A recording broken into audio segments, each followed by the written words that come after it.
Good afternoon, everybody, and welcome to the State of Cybersecurity. Looking forward to 2021. We got quite a few questions that came in from our viewers, and so we try to cover as much content today as we can with time. And please keep sending those questions in, and we'll answer what we can today, and what we don't get to today, we'll answer in another episode. So let's talk about some of the myths of cybersecurity,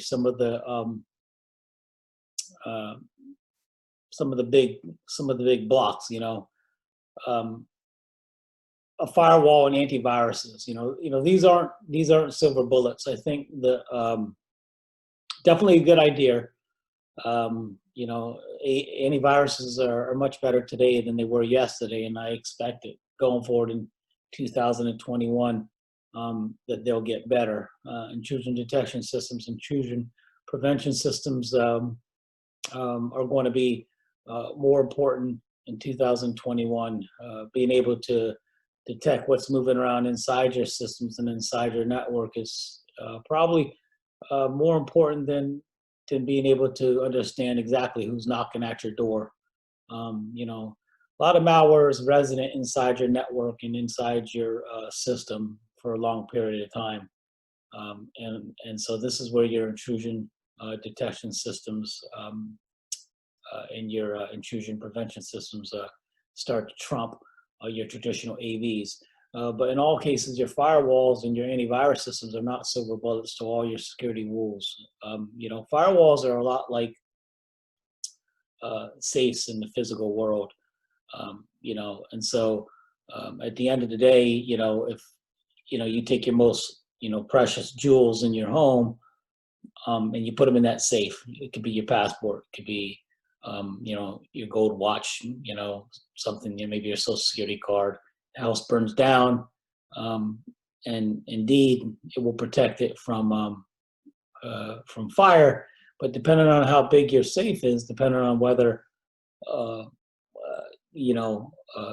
whether your safe is mounted to the ground or mounted to the wall, can somebody actually walk out with that safe, and can they take it to another location and do some more destruction and get into that safe and get those jewels out? And so this whole defense in depth, from physical, technical, administrative controls on how you protect, your data, and how you segregate that data and how you segregate processes and stuff is going to be really important going through 2021.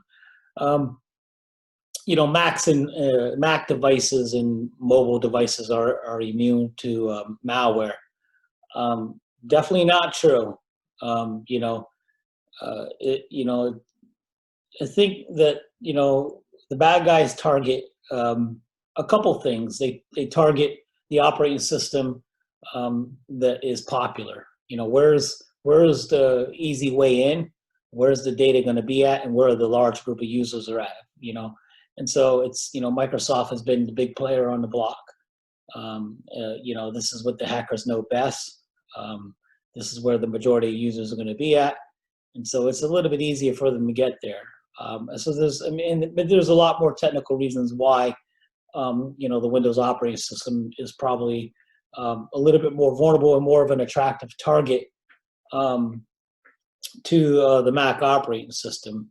And that's the same for like mobile devices. What you do on a mobile device, what you store on a mobile device, and whether it's an iPhone versus an Android, whether it's an app that you take from the Apple Store versus Google, definitely increases the attack surface and will be the determining factor on one, is it vulnerable, and two, how vulnerable are you? Sort of like how Willie Sutton robbed the bank, because that's where the money was at, right?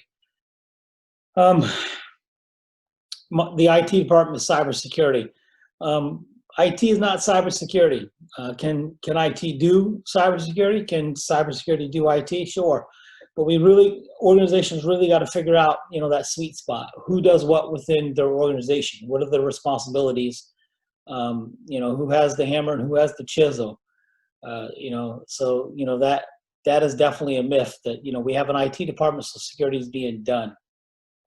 Cyber attacks only happen to banks and retailers. I see a lot of organizations and at the retail level, cybersecurity practices at the technical level and at the administrative level simply not being put in place because people believe that it's not going to happen to them. They're not an attractive target. And so those measures aren't put in place. Big myth. I'm going to talk about that here shortly. I'm going to talk about why an organization would be become a victim when they don't think. And I'll let me just talk about it now. Let's take email for example. You could be Home Depot, you could be Lowe's, you could be any retailer. If you have a database and you're collecting phone numbers and email addresses because your claim to fame is that you want to give shoppers points, reward points, and discounts on brand name products or no brand name products. And so every time they get to the register, you register with them and you collect their name, their email, their phone number. I mean, that information is being stored somewhere, but that information itself, whether it's stored in an LDAP directory, is a juicy target for an adversary. So he or she in turn can take that information and use it to send out a mass phishing campaign for another attack on another organization. And so it's kind of like step one, step two in another attack.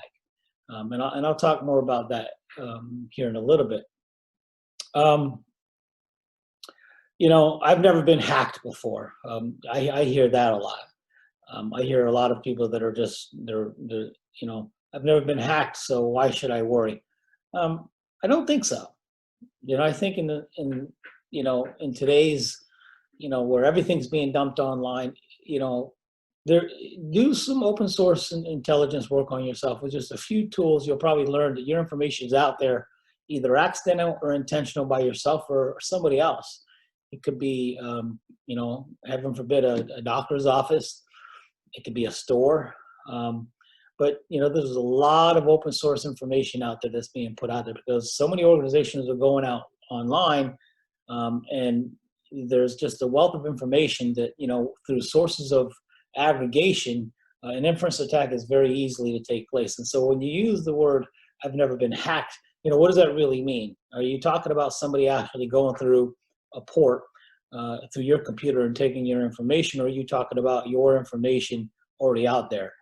And so, to say that you've never been hacked before and your identity is not out there is probably a stretch. As soon as you give your information voluntarily or involuntarily out there, whether it's an employer or whether it's, to register for, a fitness center or to get free information, there's a trust relationship. We by default are trusting a lot of people with our information because we have to, or because we don't know that we have to. We agree to a lot of stuff. Another myth with cybersecurity is, state nations are the only threat. A few years ago, and I've spoke about this before, in a Cold War, definitely, a nation like the United States would worry about what the capabilities were of a superpower. It could be Russia, China. We measured out their capabilities based off of a massive army. How big their military was, how many men did they have, how many aircraft did they have, how many tanks did they have. We use all kind of imagery techniques and surveillance techniques to be able to determine these capabilities and what were the threats. Did they have nuclear power, things of that nature? And the cyber domain brings something new to us. And even a few years ago, we wonder, how much money did it take for a nation to build and prepare for something like Stuxnet, right? But now, not quite sure. In 2021, with the blueprint for destruction for things like Stuxnet out there right now, it doesn't take millions and millions of dollars in a nation out there to commit these kind of threats. It only takes just a few dollars and a couple skills. Um, Another myth, physical security doesn't include cyber. Any physical process out there that is dependent um, on a cyber system, on IT system to improve efficiency, to maintain reliability, to improve safety. Whether it's having the alerts and the intrusion detection systems to be able to say, something's going wrong or we need to monitor this. Uh, this absolutely does include cybersecurity, and so these are a lot of the major myths that we got to look at. Um, you know, I think when you ask, what are the biggest, when we talk about the biggest email threats in 2020 now and what we'll continue to see in 2021, I think that we're definitely going to continue to see um, emails and websites. Those two things, they're going to get bigger. Um, the websites are going to grow. The email traffic is going to grow. And let's talk about email first. It often starts again, like I said um, previously, is that it only takes a click of a mouse to send out scores of emails to scores of people, and they're looking for somebody to click. Maybe two or three is even better, but you only need one person to click after sending it to 100 people. And so it's a good idea to get a database full of email addresses. You get a database full of email addresses. It doesn't matter whether it's a shopping center, a retail store, or a hospital. Any database that stores a directory of email addresses is really juicy information for a hacker to be able to use to be able to send out a phishing scam. So some of these email scams that sometimes will start out with um, an email coupon that you'll see every day, and that you've shopped at maybe Best Buy or Home Depot or Lowe's or any retail store, and so it hasn't really registered something's wrong, because you may see an email that says click here to redeem your coupon, and so people like deals, and so a coupon is a good idea. And then if you put on that email, if the hacker puts on an email 50% off, that's even better. So 50% off. So somebody likes a bargain, they're going to click here. So we're still teaching people not to click. We're still telling people don't download the HTML content. But what trumps that is the fact that somebody thinks, well, I was just shopping at that store, or I'm registered at that store, or I opted in to get that. So I kind of tell people that opt out of these. Don't accept these. I mean, there's really nothing for free, right? And so even though you were shopping at Best Buy, even though you were shopping at Home Depot, even though you were shopping at Lowe's, how are you going to verify and validate that it's them that's sending you that coupon? And when you do click to download that, I mean, we really sacrifice a lot when we sacrifice those newspapers that actually came in the mail. It takes seconds to serve millions. So these guys that are sitting behind the keyboard and sending out these emails, these click here, and it's redirecting them back. It may not be redirecting you back to websites that are actually maintained by Best Buy. It could be, it's very easy. Lots of rich tools that will, download and make a carbon copy of a website, and it'll look just like the real website, but it's just a bit that makes it very differently. It could be just a little bit of active code inside. Scams that we have seen in the past that aren't so popular now, but they're popular because friends like to share things with friends. They like to share good deals. Pass this message on to 10 people, and in 24 hours you'll be rich. So those were pretty big a few years ago. You don't see them as much anymore, but people do, pass emails along, and they do forward them around. Oftentimes people use utility clients like Outlook and O365, and so one email may be downloaded and saved on multiple clients. So you may have a desktop, you may have a laptop, you may have a phone. You download that, and so you save it on multiple places. You don't delete it, and so it gets to sit in a spot long enough to do its bad time. Your system is infected with a virus. Click here and scan for the virus removal. Again, that's an older one, but what we're seeing is a lot of viruses and a lot of worms that were used yesterday and just coming back today, and it's just changed a little bit. You can think of this as the bad guy in the physical world that commits one crime, but he commits it 5 or 6 times in 5 or 6 different cities. Maybe he wears a black ski mask in this city, a blue ski mask in that city, a red ski mask in this city, but he's committing the same crime just at different banks, different times of the day, different color ski masks. And malware is kind of like the same thing. It's just changing a little bit of its code. It's it's polymorphic, and it's just changing just a little bit so it can avoid detection from the antivirus system and from the intrusion detection system. When the AV or the IDS says, hey, file system, are you there? And it's looking for that code. It's just changing. Lots of social media scams. You get an email from a LinkedIn email from a recruiter. We like your profile. You're a perfect fit for this job. Click here for the job description. I recommend replying back to recruiters and say, oh gee, boy, would I love to learn more about this job. Unfortunately, I don't think it's a good idea for me to click on any links until I can confirm that I'm speaking to a recruiter that is actually recruiting for this job. Please understand my reluctance to click. I would hope that recruiters are being trained to practice safe cyber hygiene on social media, and if they don't respect your request, then maybe that's not a company you want to work for, especially if you're applying for a cybersecurity position. I get lots of surveys that people want me to take and participate. Universities and different organizations want me to participate and give feedback in cybersecurity, and it's interesting. Click here to give a survey. I don't click and take any surveys because there's a ton of scams. Click here for this survey. If you leave a doctor's office, click here. And if you leave this place, click here for a survey. And it's the SMS text messages that are coming back. And some of them could be legit, but if you spend too much time focusing on what's good and what's bad, sooner or later you're going to click on something that's bad. So we talk about websites. Websites are going to be huge water hole in attacks campaigns. It could be a type of APT, spear phishing, whaling campaign, combined with, email. You could be redirected to a rogue website. It could be embedded with the email, so the two could be used together. It doesn't necessarily mean that a user is going to go out to a website.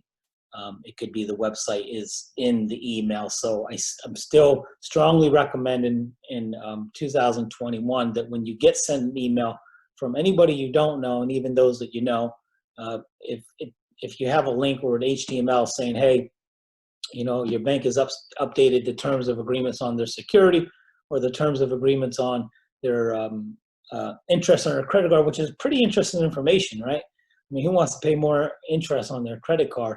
And they say, click here to read the new interest rate on your credit card. Rather than click on that link on the email, go right to the URL and type the URL, https://bankofamerica.com or chase.com, and know the fully qualified domains. I mean, get to know, .com and .org and .gov. Know what's going on in that area of how the internet's structured, because you're probably never going to, see whitehouse.com. It's going to be whitehouse.gov, and so your bank is probably never going to be bank family kind of deal, and so so the spellings are really important. We're going to talk about that here in a few minutes. Banks rely, websites rely heavily on victims to trust, the websites. And so, not being able to read a domain name and not being able to know who you're doing business with is going to be pretty important going forward. When we talk about some of the big attacks, okay, that are going to rely on these big attack vectors, email and website, I think that your email, which is a transporter for your worms and viruses, okay, and your websites, which are, the pond waiting for everybody to come. I think that these are going to serve as big gateways for malware such as ransomware. And ransomware is not a complicated piece of malware to figure out. It's malware that will restrict your information. It will lock down your system, and it's going to use public cryptography. Okay, the attackers are going to demand to be paid in a specific amount of time. Okay, and if the payment is not made, the public key is going to be destroyed. And the bad guys generally want to give you that public key because they want to get paid, number one, and they want to have the reputation of paying, so people will send money in the future. Now, I'll give another session if anybody wants to send in a request and wants a little short snippet on how public key cryptography works. I'll certainly give one. But when you're talking about RSA, public key cryptography, and some very large key lengths, okay, it's probably just a good idea for you to take all the preventative measures to make sure that you can protect yourself from ransomware instead of worrying about, number one, can you crack it? Because my opinion is you're not going to crack it. Number two, should I pay this or can I pay this? My opinion is you shouldn't pay the ransomware, and you should probably take the solution as encrypt your data from the start, segregate your data, and back up your data. I mean, taking those steps, encrypting your data, backing up your data, and segregating your data. So when and if, okay, one of your users within your organization goes to a bad website, clicks on a bad PDF, clicks on a bad Microsoft or Excel document, and brings this ransomware into your environment, okay, the damage is minimal because you've segregated your data. You've encrypted your data, so they've gotten data that's encrypted, and then you can restore your data. And then if you're using proprietary application, by all means, make sure that you can restore your data on as well as your application systems. So I talked earlier about some attacks that are in parallel and working together with water holing attacks and things of that nature. And one of them I think is typo squatting. It's very easy right now to go out and buy a domain with like GoDaddy, and then it's easy also to like pay for click ads, right? And so if I want to go out and buy a website, I want to call it DwayneHodges.com, and then I want to sell widgets on my website. It's very easy for the next day for somebody to go to GoDaddy and buy DwayneHodges1.com. And if DwayneHodges1.com is available, they have to sell it. And if they want to sell widgets as well, and it doesn't matter whether I have a patent on widgets or whether they're my widgets. If they want to be a reseller on widgets, if all they have to do is redirect and pay for clicks. All they have to do is redirect. Anytime somebody types in Hodges.com or Hodges.1, it's going to surface up. That question is going to come up to Google. Did you mean? Okay, and it's going to redirect. And so that's kind of what typo squatting is. And so how do these things happen? Misspelling. Okay, based on keyboard typo. As soon as you misspell it, Google has these algorithms that they'll come up and say, hey, did you mean Hodges.com? Did you mean Hodges.gov? Did you mean Hodges.1? So a lot of the bad guys purposely buy all these domains. Okay, they may buy whitehouse.gov and they'll spell White House wrong. They may buy, Walmart with an upside down A. They'll buy a lot of domains hoping to redirect people to a rogue site, and then people will think that they're actually shopping at the right site, provide their personal information, their credit card information. Okay, they'll send this domain out in a spear phishing attack. Maybe they'll attach a fake coupon saying, hey, this is a coupon for 50% off. You must use it by, within the next 10 days. That puts a little pressure on the user, right? I got to use this in the next 10 days. So they'll put their information in, they'll go shopping, they'll put their information and redeem their code. And so, you can go to DNS sites, and you can see that it's littered with errors. People actually don't have to put in their real information for their, tech POC and all that. And so typo squatting will be big in 2021.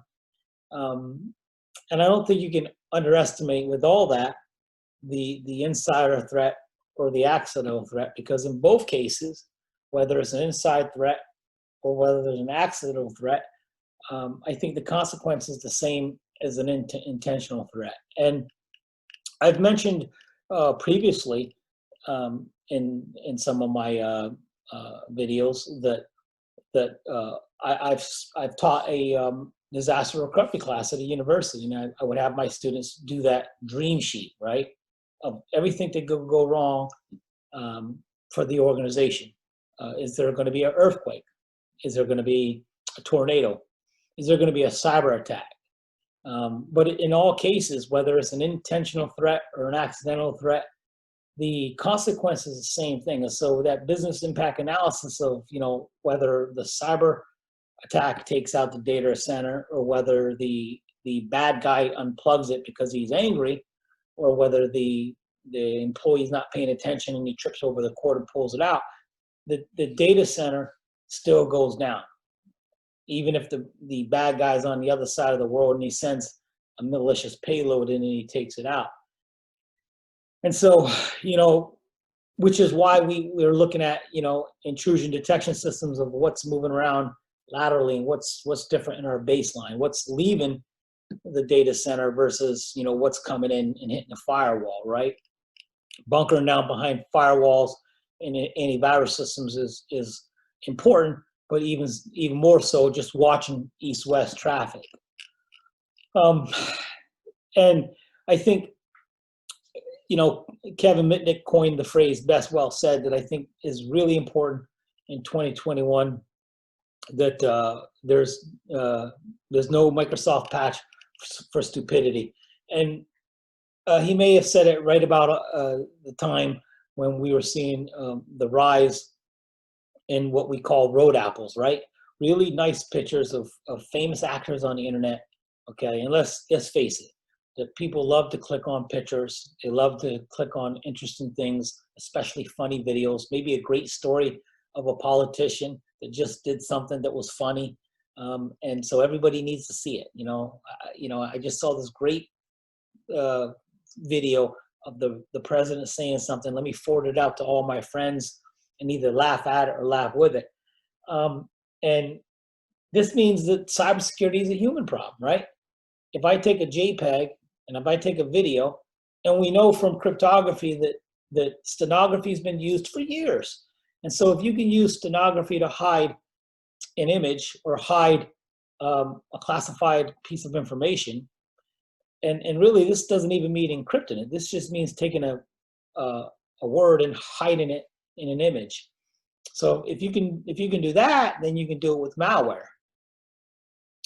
And so if cybersecurity is a human problem, it's not going to get any better in 2021. And so what are some of these attractive road apples where you can take and hide a piece of malware and forward it to your friends?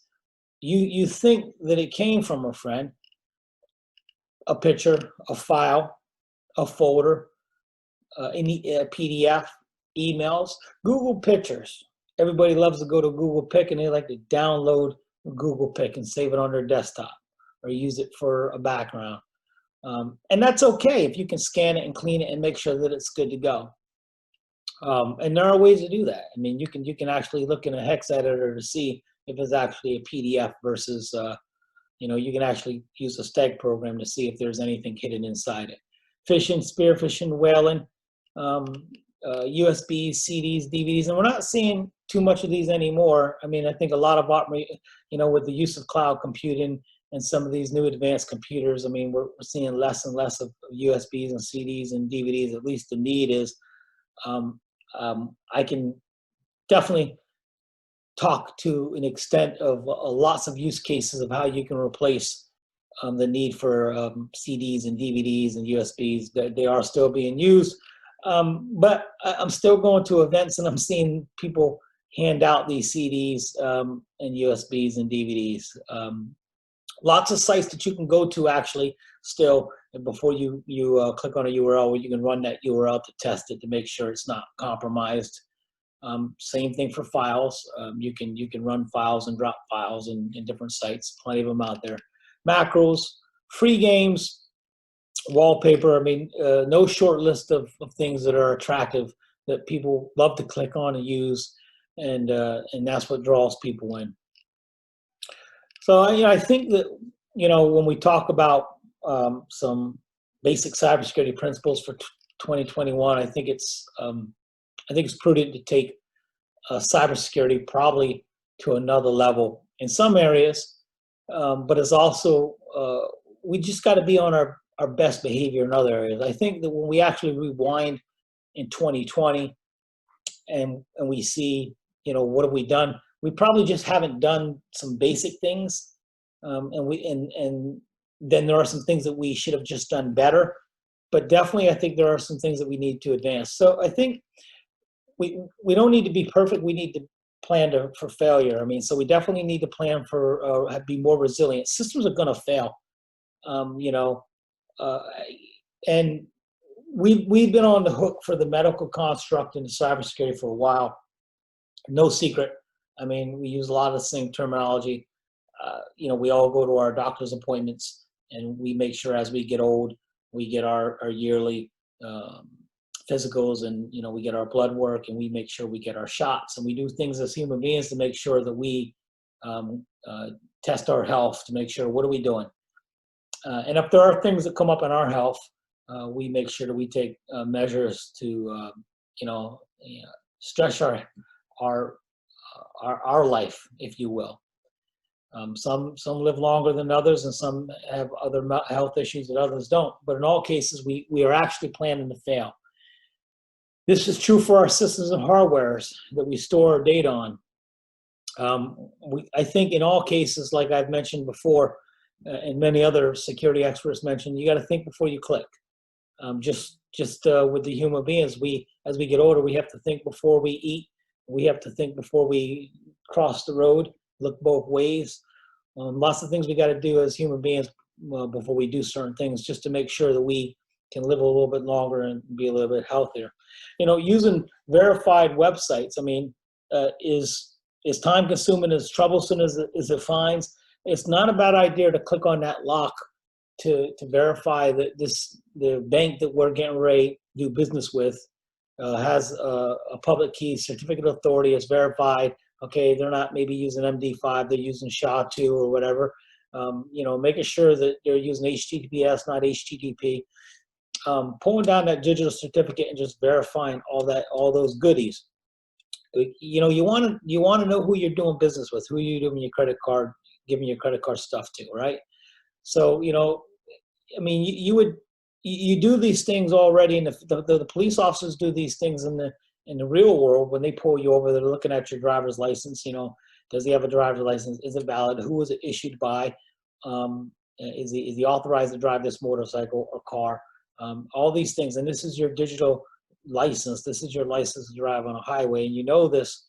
And we do this to make sure that everybody on the highway is safe, and there's signs and things in the road. So it's not too much different.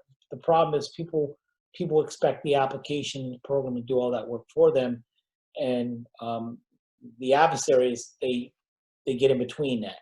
Okay, they're going to break that trust. They're going to put rogue websites. They're going to redirect. They're going to do man-in-the-middle attacks and things of that nature. A lot of people don't use antiviruses and intrusion detection systems because it costs money. Okay, maybe they'll get a free trial when they buy a system. Maybe they'll do the basic services. Maybe it won't detect for rootkits.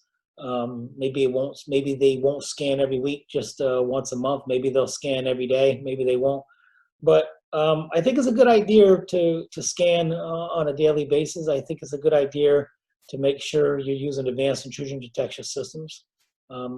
Maybe use only verified sites. Configure your web browser to use trusted CAs. And cybersecurity education, I think, should be. There's a lot of free education out there. So if you're a power user, if you're a computer user that uses a computer, for everything you do. You should not be as dependent on the Dell to send you a computer and say, hey, this is the way that we are going to set up the access controls. This is the way we're going to pre-configure your browser. You're going to use Chrome. You're going to use Firefox. You're going to use Internet Explorer. You should have a good understanding on what your options are as far as privacy, and learn to say no by default and say yes when it makes sense. So harden your systems in your network. When we talk about web and email security and protecting ourselves in that area, I think that in 2021, strong encryption is the way, period. Do you need to use encryption on everything? Again, the answer is what are you protecting? Okay, if your photos get exposed and stolen, can you swallow that? Can you survive that? If this is an organization, if you're in charge of a business, definitely understand the laws and responsibility you have. If you're responsible for other people's information, to talk to those clients first. Understand what their expectations are of privacy. Okay, if you're in the government's going to tell you exactly what the requirements are. You don't get to guess your way through this. If you're in medical, okay, there's medical requirements, there's HIPAA, and so forth. Strong encryption for passwords, this means strong passwords. Okay, change those passwords often, and don't use the same password for every application, every system that you have. Don't use your Google password for everything. It's easy, okay, but it's very dangerous. And use, two-factor authentication when possible. I'm a proponent of passphrases. Okay, if you can't remember 15-character passwords, a couple uppercase and lowercase with numbers and symbols, and the basic password hygiene. Don't write it down, don't share it. I like a strong passphrase. I like to think of a nice 32-character passphrase, a favorite line from a book or a song, and I like to change a couple symbols in there. Maybe change the 3 to the hashtag or the 3 to an E, and so you want to change a few things in there. When it comes to cognitive passwords, learn to lie. With so much information being dumped on the internet, and so many databases have been exposed already, like Experian, okay, and Equifax and TransUnion, and all this information out there, and OPM databases out there, and you're not for sure certain who actually knows your mother's maiden name, right? You're not for certain who knows where you were born at, but you got an idea that somebody knows that you were born where you were born. You probably told somebody. I recommend lying about these things for your cognitive password. If you were born in Florida, say you were born in California. If the cognitive question says, hey, to verify your identity when you're doing account setup, if they're asking for like a city that you were born, why not give a state? And why not give a state on the other side of the world? Or why not give a country on the other side of the world? Because only you know the information that you gave that you're lying about. Just make it up, And so I think it's a good idea, because the database that actually has your real city and your real state that you were actually born in, and has your mother's maiden name, the database that has that information, if it is ever compromised, whether it's Experian, TransUnion, Equifax, okay, OPM, any of those databases is hacked, okay, and that information is given, okay, on the web, okay, or stolen on the or sold on the dark web, okay. If somebody wants to use that information and try to authenticate in a database that they're trying to break in that has your information in it, you've already created cognitive information, and you've made up that information. So no dictionary words, no names, no birthdays, no favorite slogans. So I said make up a slogan that you would remember, a long phrase. But if you walk around your neighborhood and your house all day singing that song, pick another one. Somebody could probably pick that up. No sports teams, Um, so what are some big things with web security? Okay. Uh, Listen, we spend a lot of time on the web. Okay. Whether it's from your phone, whether it's from your tablet, or whether it's for your computer. So, listen, HTTP versus HTTPS. Okay. HTTPS is secure. HTTP is not secure. If use a plugin that requires you to use only HTTPS sites. If you don't see HTTPS:// fully qualified domain name, then I don't recommend you going to that site, especially if you're putting in private and sensitive information, because it doesn't have a port 443 set up for secure communications. There hasn't been a handshake between your browser and the server to say, hey, I want to communicate, okay, and I want to communicate using a secure socket layer, or in this day and age, TLS. I want to communicate, and I want to use a level of encryption. And so, give me your public key, and I'm going to put a session key in there just to communicate for this session, okay? And then your browser creates a session key. It encrypts that session key with the server's public key, and it sends it back over to the server, and the server takes its private key, it decrypts it, and the server is the only one that can decrypt it because you encrypted it with the server's public key.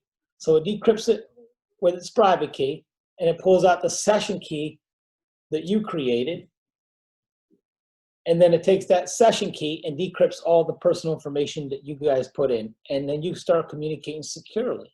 And that's how, in a nutshell, that's how HTTPS, the TLS protocol works. But the takeaway is that an encrypted session was set up, and you as the client in the background have created a session key that you can encrypt information that you sent back and forth. And your browser has double checked to make sure that the certificate is good to go, and has pulled out that public key. But none of that takes place if you're using HTTP. So, check up for certificates. Why have more than 3 or 4 tabs open when you're actually authenticating to a bank and have sensitive or confidential information? Listen, can those sessions, can your browser maintain more than one session up the OSI layer to multiple servers? Sure. Okay. But listen, you don't, there are a lot of attacks, theoretical attacks that can take place. Okay. Not to mention you can switch screens and accidentally type stuff. Okay. On an email, if you have an email client open. So I recommend closing out all your screens and just focus on the bank if that's what you're doing with. Listen, what you gain in convenience, you lose in security. Don't store passwords. If you want to store passwords to a news article site, fine. Okay, but don't store it for your bank. Okay, delete it. When it pops up and says, do you want to save your password? Do I think there are some good proprietary keychains out there? Sure. I won't endorse them. I think it's a good practice not to store passwords for sensitive sites. I think you should delete cookies. Cookies they're convenient and they're fun. You go to Amazon and you go to and it says, welcome back, Dwayne. Do you want to purchase another one of these? We noticed last time we hear you bought this, and so it reminds you of your shopping habits. Okay, and so it's convenient for you. It's convenient for them, but there are some privacy issues with cookies. Cookies do help in the protocols to maintain stateful connections, so they are necessary in that manner. But I think you should go out and delete cookies. I don't think you should visit unknown and trusted sites. If you don't trust the site, if it looks shaky, if it doesn't match the certificate, don't go to it. Log off on all your websites. Don't just close the browser. Another grave error: when you're at a bank site, when you're done, log off, close that session. It's like the 3-way handshake. You send a SYN, SYNAC, ACK. Okay, make sure that FIN packet gets sent. And again, don't click on links within emails. One of the biggest hacks out there, okay, is, hey, here's the link to click on. That's generally the link that will hack you, right? So look very closely at the fully qualified domain names and URLs. I know sometimes they're long, Okay, you know, it's okay just to, you know, truncate that link, put it in there, go to the website, and navigate your way to where you want to go to. But what are some of the major protections with protecting your data? Um, so again, we can rewind to, you know, to the last 12 months and definitely talk about going forward and see what haven't we been doing? What do we need to do? Always back up your data with encryption. Always encrypt your data at rest. Always encrypt your data in transit. Always back up your data off-prem or on another drive, right? You can't back up your data on the same drive that you're using. If that crashes, if that gets compromised, you've lost everything. So back it up at another location, at a retail level, at an enterprise level.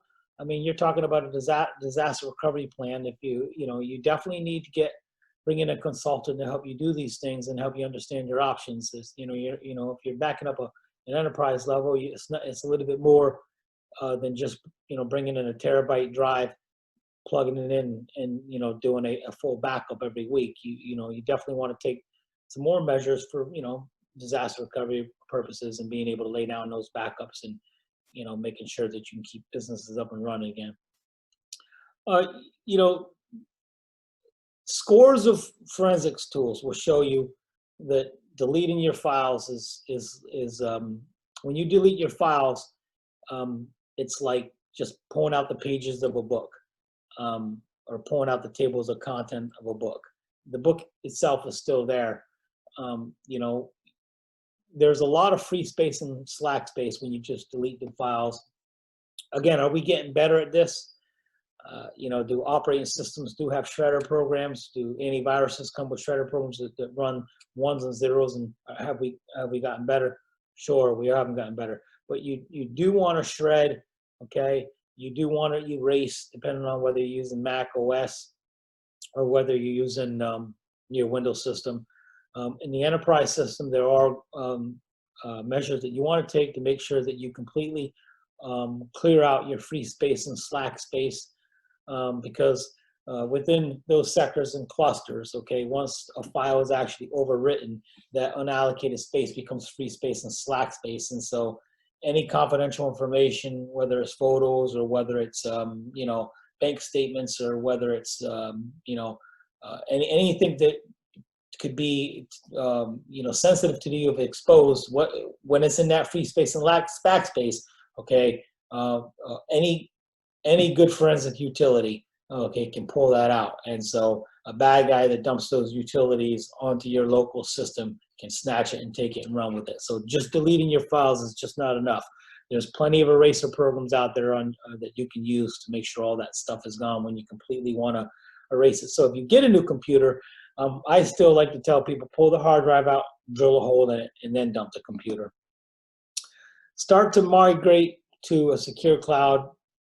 If you're using other computers and thumb drives, okay, it's easier to travel with. And then use hard drive encryption. There's plenty of encryption tools out there. There's no short list of encryption drives that you can use to make sure that your encryption is always at rest, is always encrypted when at rest. So some basic tips that I have for computer hygiene at the host level. That includes like laptops, is use antivirus. It's not cheap. It costs money. It's not expensive. Okay, but I ask people that would you go to bed at night and leave your front door open? Would you leave your front door unlocked? So don't leave your computer without antivirus. Okay, don't use other people's computer and put your personal information in. And don't let other people use your computers. So I'm not fond at all. I teach at more than one university, and I tell a lot of students to protect their schoolwork. I don't like kiosks and I don't like computer labs. Obviously, they're convenient, but I tell students be very careful of how they sign in and how they sign out and how they use these student labs, and making sure that they don't leave their documents and papers on local drives and things of that nature. and not signing and doing their banking information. Look for key loggers and keystrokers and things of that nature. I mean, to me, it's labor intensive to have to look behind a computer and make sure there's no key logger or keystroker. Now they're software based now. Using open computers. If you do use a thumb drive, use an encrypted drive. You can buy encrypted drives now because people lose thumb drives very easy. Don't share thumb drives, and scan all thumb drives that go on your host. And so a good antivirus will actually scan it before it actually lets it connect. And encrypt all your sensitive data. I recommend a screen lock as a matter of practice, and I even recommend using screen locks, locking your computer and restarting your computer on a regular basis, even when you're at home. Don't make it easy for the bad guy. If they get into your computer, okay, make sure they do as little damage as possible. Again, it's that defense in depth approach. Somebody breaks in your house, the jewels are in your safe, and so they're just going to do very little damage. Treat your computer the same way. So what are some tips on wireless security hygiene? Turn off your auto login. Okay, evil twins are huge. If you go down to any DC, one of the things that resonates with me is when I go to DC, in DC area, I see people with book bags with antennas out, and and I see them walking around, and you see these stingrays and these they just a couple years ago, you see stingrays, and now people are building much smaller ones where now they're pocket size. I would have thought a few years ago that we've gotten away from war driving. Now people are walking around and they're your phone is like, it sends out a beacon every 10 seconds, and so does your computer, and it's looking for a signal. Are you there? Are you there? Are you there? And by default, your NIC card is promiscuous, and so it's connected to its wireless signal. It does the same thing for Bluetooth, and so it connects. It makes life easy for you. You put the password, it remembers it, and so all these hotspots that you go to, it could be the coffee shop, it could be a restaurant, it could be your home, it could be your neighbors. You connect to it, it stays good. But what the bad guys do is they do a couple things, really. Is they'll set up what's called an evil twin, okay, and they'll name their evil twin the same thing as these local hotspots, right? And they'll walk around and they'll do what's called war driving, okay, war walking, and they'll look for those beacons saying, hey, are you there? Are you there? Are you there? And they'll name themselves as the same as those hotspots. They'll evil twin, and they'll wait for you to send a connection request. They'll jump up and they'll basically do a man-in-the-middle attack, okay, and they'll say, it's me, I'm here, you're looking for me, okay, and they'll do the association request right there. But you should really kind of, and so two things, okay, don't be in promiscuous mode unless you have to, right? Okay, number two, okay, when you do connect to these hotspots, okay, don't do your banking information, don't do secure information, okay, and then only still use SSL and use encryption and things of that nature. Use your personal hotspot. I think that if you have a phone and you have the ability to use hotspot, 5G is better than 4G, 4G is better than 3G. We've come a long way. So use your personal hotspot. Don't broadcast your SSID, okay? Don't use web. This is a bad deal. So as encryption gets better, you should grow with encryption. It's a little bit slower, okay, but encryption is good. So when you're in your own house, take advantage of stuff like, MAC filtering, and turn off your Bluetooth when you're not using it. Turn off your Wi-Fi. Don't be in promiscuous mode. So I think, my final thoughts on all this when it comes to playing on the internet and at the personal level is that, avoid free things, okay?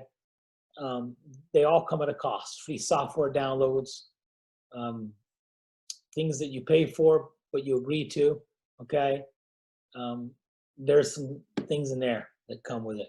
Free jump guides handed out at events. Even security events, I'm seeing them. Everybody wants to give a free thumb drive or something with a USB on it. Kiosk machines, free internet cafes, photos and games. You know, cybersecurity is still a human problem. And if we can change the mindset of what we do, we have some really, really good encryption out there. Encryption works. 256-bit advanced encryption standard works. Things like pretty good privacy works. Email encryption works. TLS works. Digital certificates work. What doesn't work is humans don't implement it right. It's not turned on. We use MD5 instead of SHA-2. And so I think how we use encryption, how we implement it has got to get better. We can't assume that the application is assuming encryption. We got to do it at the client level. So there's a lot of things at the human level we got to do better. But security works. It's not cheap. It's not free. We have to implement antiviruses. But as always, I look forward to our next episode, and thanks for having me.